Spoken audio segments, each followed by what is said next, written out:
안녕하세요 여러분, 소라입니다. 제가 상반기에 읽은 책들 중에서 좀 추천하고 싶은 책 3권을 좀 소개해드리는 영상입니다. 제가 추천하는 이유랑 읽은 계기 같은 거를 써놨어요. 그래서 요거를 보면서 말씀을 드리도록 할게요. 일단 첫 번째 추천 책은요, 너무너무 유명한 책이긴 한데 바로 민음사 세계문학 전집 다자이 오사무의 인간 실격입니다. 이 책을 이번에 읽게 된 계기는 제가 민음사 TV를 구독해서 좀 이렇게 올라오는 거를 종종 보는데, 침착맨 채널도 굉장히 좋아하는데 거기서도 좋아하는 게 약간 월드컵이거든요. 그러니까 뭐랑 뭐 중에 골라서 올리는 거 막 이런 거 되게 좋아해요. 근데 민음사 TV에도 세문전 월드컵이 있거든요. 근데 그 중에서 가장 첫 번째 그 세문전 월드컵에 이 작품이 나왔었고, 그리고 천문장 월드컵인가? 그러니까 명문 월드컵인가도 있을 거예요. 거기에서도 이 인간 실격의 첫 문장이 나왔는데, 이 책의 첫 문장을 딱 듣자마자 이 책 읽어봐야겠다 라는 생각이 딱 들어서 제가 이번에 읽게 된 책인데요. 제가 영업을 당한 그 첫 문장은 뭐 너무 유명해서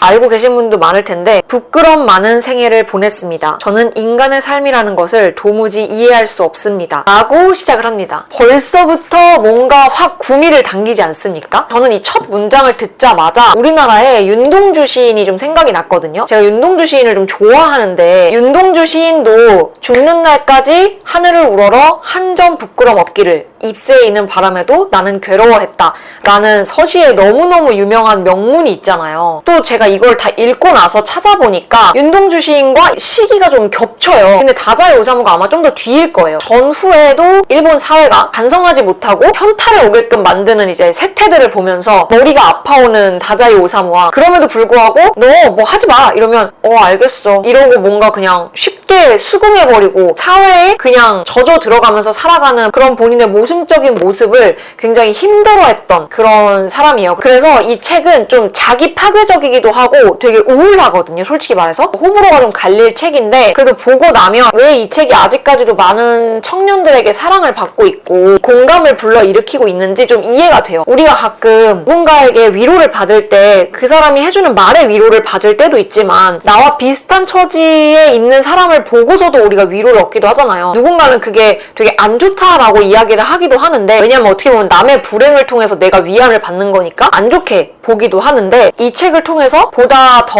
안전하게 책 속에서 위안을 받을 수 있는 건 거죠. 그래서 이 책이 아직까지도 공감을 많이 일으키고 있는 게 아닌가라는 생각이 들더라고요. 주인공이 여성 편력도 있고 좀 흐릿노하면서 읽어야 되고 좀 짜증나는 부분도 있긴 하거든요. 근데 제가 왜 추천하냐면, 방금 말씀드렸던 그런 윤동주 시인과의 비교, 같은 부끄러움을 느낀 두 사람이 어떻게 다르게 이 부끄러움을 표현하는지, 물론 약간 다른 부끄러움일 수도 있거든요. 그럼 뭐가 다른지 이런 걸 생각해 보면서 읽게 되면 조금 더 풍부하게 책을 읽을 수 있는 것 같더라고요. 또 약간 인간은 다 이렇게 모순이 좀 있지, 약간 이런 공감, 위안을 또 얻는데도 나쁘지 않은 것 같아서 첫 번째로 이 인간 실격을 가지고 와봤습니다. 그러나 여러분, 다시 한번 말씀드리지만 책이 다소 다크합니다. 난 다크한 책은 읽고 싶지 않아 하시는 분들은 가볍게 스루하시면 되겠습니다. 그리고 두 번째 추천책은 바로 제가 겟레디에서도 말씀드렸던 불안한 완벽주의자를 위한 책입니다. 읽게 된 계기는 크리에이터 유즈가 추천을 엄청 해줘가지고, 그 친구와 제가 MBTI가 J로 끝나는 통제형인 사람들인 만큼 이 완벽주의에 관련돼서 굉장히 공감되는 게 많을 것이다 라고 해서 이제 읽게 됐는데, 진짜 공감이 많이 되더라고요. 사실 저는 제가 완벽주의라는 생각을 해본 적이 없거든요. 저는 일을 뭔가 완벽하게 해내야 된다는 생각이 있는 사람은 아니라서. 근데 우리가 생각하는 완벽주의만이 아니라 해내기까지 생각이 너무 많은 사람들, 시도하기도 전부터 난 이걸 잘 못할 것 같아 이러면 그냥 아싸리 시도도 안 해버리는 사람들, 그런 사람들도 모두 완벽주의자적 성향이 있는 것이다 라는 말을 이제 여기서 하는 걸 보고,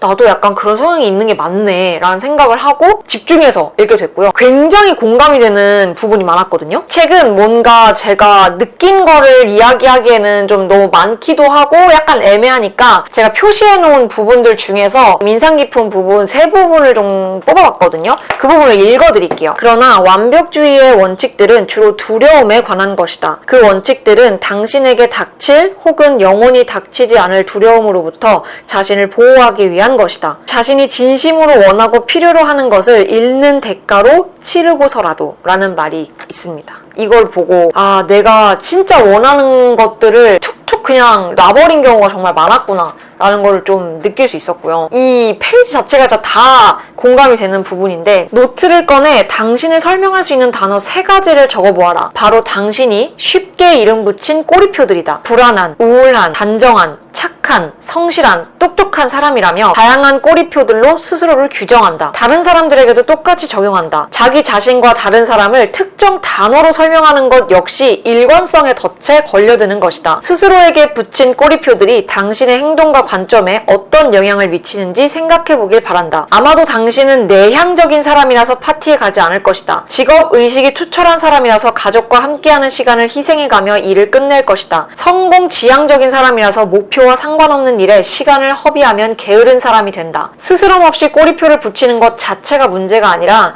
그 꼬리표들이 당신의 행동은 물론이고 자신과 세상을 바라보는 방식을 규정한다는 게 문제다. 저는 이 부분에 진짜 너무 많은 공감을 했어요. 제가 옛날에 그런 영상을 찍은 적이 있어요. 착하다는 게 좋은 게 아니라는 영상을 한번 Get a Lad인가? 진짜 한 2년 전인가 3년 전에 찍은 적이 있거든요. 그러니까 주변에서 착하다라고 이야기를 해주면 너무 좋잖아요. 긍정적인 말이고 칭찬이니까. 그래서 착하다라는 게 칭찬이라는 게 딱 우리의 그런 뇌 프로세스에 있다 보니까 나는 착한 사람이야 라고 내가 꼬리표를 스스로 붙여버리면 내 행동이 물론 착한 게 나쁜 건 아닙니다만 그 착한이라는 꼬리표 안에 규정 지어지게 된다는 거예요. 그래서 나는 조금이라도 이 착한에 벗어난 행동을 하면 안 되는 사람처럼 돼버린 거예요. 근데 사람이라는 게 그 꼬리표 안에만 규정 지어질 수 있는 게 아니잖아요. 나는 가끔 아까 다자이 오사무의 그 인간 실격에도 나온 것처럼 나는 이 세상에 대해서 굉장히 불만을 가지고 있고 환경도 신경 쓰고 싶고 막 이런 사람이지만 현실에 나는 그걸 하나하나 다 발맞춰서 할 수 없는 그런 모순을 지닌 게 또 인간이란 말이에요. 우리는 생각보다 우리 스스로에게 많은 꼬리표들을 붙이고 있는 게 아닌가. 그래서 내가 더 많이 할 수 있는, 더 많이 시도해볼 수 있는 것들을 혹시나 못 해본 게 아닌가라는 생각을 한번 해봐야 된다는 거죠. 이 옴기니가 쓴 글인데요. 불완전감이란 자신이 완전하지 않다고 느끼는 마음이다. 불완전감은 불완전함과는 다르다. 이 책에서 강조하듯이 어디까지나 하나의 느낌일 뿐이다. 어쩌면 자기 자신을 놓고 이야기를 지어낼 수 있는 인간만이 가질 수 있는 느낌이 아닐까? 나의 깃털이 충분히 화려하지 않다고 괴로워하는 공작새나 내 울음소리가 조금 더 맑고 고왔으면 좋겠다고 한탄하는 꾀꼬리는 없을 테니까. 오직 인간만이 완벽한 자아상을 만들고 그것을 쫓다가 탈진하는 것은 아닐까. 여러분들이 이 책을 읽고 나서 이제 스스로를 그만 가두고 더 힘차게 나아가시기를 바랍니다. 이제 마지막 책인데요. 감히 물론 하반기에 또 많은 책을 읽어서 또 어떻게 될지 모르지만 아직까지는 이 책이 올해의 책 중에 하나가 되지 않을까 싶어요. 저는 사실 이 책도 올해의 책 중에 하나거든요. 책을 읽었을 때 이게 머리를 이렇게 탁 치고 이거 한번 다시 생각해보고 이거 한번 논의해보고 이거 한번 얘기해보고 싶다 라는 뭔가 이렇게 욕구를 들게 하는 그런 책이 전 진짜 좋은 책인 것 같거든요. 그러니까 질문을 던지는 책이 진짜 좋은 책인 것 같아요.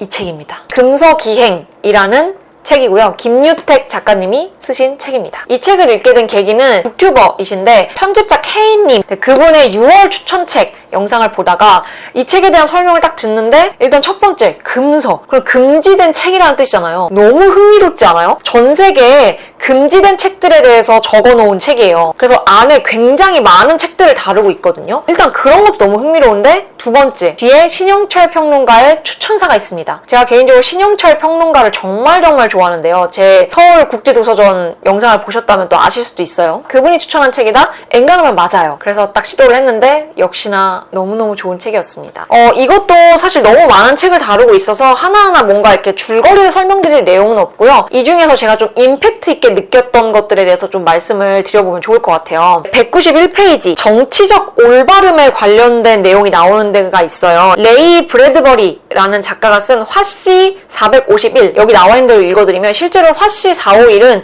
정치적 올바름의 위험에 대한 선견지명이 있는 경고를 제공했다. 제가 이거를 왜 인상 깊게 읽었냐면 그 PC주의라는 말이 있어요. PC가 이제 Political Correctness잖아요. 소수자에 대한 배려가 없는 단어나 문장을 반대하는 운동입니다. 라고 되어 있어요. 그래서 이게 무심코 이렇게 딱 한 표현이 누군가한테 박탈감을 느끼게 한다거나 아니면은 좀 상처를 줄 수 있기 때문에 중립적 용어를 사용하자라는 것이 이제 일례라고 나와 있거든요. 그래서 사실 PC 이 정치적 올바름만 보면은 이게 뭐가 잘못된 거야? 싶기도 해요. 그리고 저도 그렇게 생각을 했어요. 당연히 소수자를 좀 더 배려를 해서 써야 하는 거 아닌가? 라고 생각을 했는데 이 브래드버리가 화씨 451 마치는 글에 이렇게 적었다고 해요. 2년 전 어떤 여자 대학의 한 학생이 브래드버리에게 더 많은 여성 캐릭터와 역할을 집어넣어달라는 편지를 보냈고, 또 다른 독자의 편지에는 왜 작품 속 흑인들이 죄다 그렇게 비굴한가? 다시 쓸 생각이 없는가? 라고 적혀 있었다고 합니다. 어떤 출판사는 브래드버리의 단편소설을 교과서에 수록하면서 작가의 허락도 없이 단어를 마음대로 삭제를 해버립니다. 브래드버리는 이때 불쾌함을 감추지 않았다고 해요. 그는 독설에 가까운 문장으로 반복을 합니다. 세상에는 불붙은 성냥개비를 들고 돌아다니는 사람들로 넘쳐난다. 물질로서의 책을 재가 되기까지 불태우지 않더라도 책에 불을 지르는 방법은 여럿이라는 통찰이었습니다. 사고의 자율성을 침해하는 크고 작은 규제를 방화에 가까운 행위라고 그는 비판합니다. 제가 여기서 이제 한 방 딱 먹은 게, 저는 이 정치적 올바름이 되게 당연하다고 생각을 했잖아요. 근데 이게 항상 이제 표현의 자유와도 좀 부딪히는데 조심해야 되는 거는 맞아요. 극단적인 방향으로 가면 하나하나 이렇게 다 검열을 하기 시작하는 거예요. 근데 이게 그러다 보면은 우리도 왜 굉장히 민감한 주제들 있죠. 정치, 종교, 젠더 이런 문제들에 대해서 함부로 말하면 안 되게끔 이제 이 사회 분위기가 형성이 돼버렸어요. 근데 그 이유가 이런 정치적 올바름을 잘못 이용한 사례라는 거죠. 어떻게 보면. 제가 지금 잘 설명하고 있는지 모르겠는데 일단 그냥 제가 느낀 대로 어떻게 잘 설명해볼게요. 사실 이 정치, 젠더, 종교 이 주제들이 숨겨야 될 주제들이 아니에요. 오히려 더 꺼내서 우리 같이 이야기를 나눠봐야 되고, 그래 치고받고 싸우더라도 이건 이게 맞지 않냐 라고 이제 정상적인 사고로 이제 토론을 하고 하는 과정들, 대화를 하는 과정들이 필요한데, 너 이거 잘못해서 이거에만 집중을 하다 보니까 점점 사람들은 입을 닫고 이 문제에 외면하기 시작하는 거죠. 근데 그러다 보니 지금 우리나라 같은 상황이 펼쳐졌다는 게 어떤 느낌이냐면, 우리나라가 점점 더 성 갈등이 심해지고 갈라치기가 심해지고 정치도 점점 더 양당제가 더 극단화되기만 하고, 우리가 생각하는 조화랑은 점점 더 거리가 멀어지잖아요. 그러니까 물론 화 나고 감정적으로 격해질 수도 있고 하는 게 너무 보기엔 안 좋고 그러고 싶지 않겠지만, 이 주제가 수면 위로 떠오르지 않는 게 더 잘못된 것 같긴 해요. 그래서 제가 이 부분을 읽고 맞네, 나도 약간 이런 정치적 올바름에만 너무 매몰되어 있던 거 아닐까? 물론 잘못한 거는 꼬집어서 정확하게 이 사람들이 나중에는 그러지 않도록 판단을 제대로 하게끔 하는 과정이 필요한데, 잘못한 사람을 잡아 죽이는 데만 혈안이 되어 있으면 이거는 우리가 지금 제대로 가고 있는 게 맞나? 이게 정말 후수자들을 위하는 방향이 맞나? 라는 생각을 해보게 돼서 이 부분을 굉장히 인상 깊게 읽었어요. 여러분도 저와 같이 나쁜 책을 읽고 여러분의 가지고 있던 어떤 너무 당연하다고 생각했던 부분에 한번 경종을 딱 올릴 수 있는 그런 책이 되었으면 좋겠습니다. 네, 이렇게 해서 오늘은 제가 상반기 때 좀 인상 깊게 재미있게 잘 읽었던 책 이렇게 3권을 추천을 해드려봤고요. 하반기에도 또 열심히 읽어서 여러분들에게 좋은 책 추천해드릴 수 있도록 하겠습니다. 혹시 여러분이 추천할 만한 책이 있으시다면 그것도 댓글에 많이 적어주시고, 오늘의 추천책 중에서 읽은 책이 있으시다면 여러분의 후기도 적어주시면 좋고, 저는 이렇게 생각해요. 자유롭게 남겨주시면 또 재미있고 좋을 것 같습니다. 그럼 다음 영상에서 봐요. 안녕!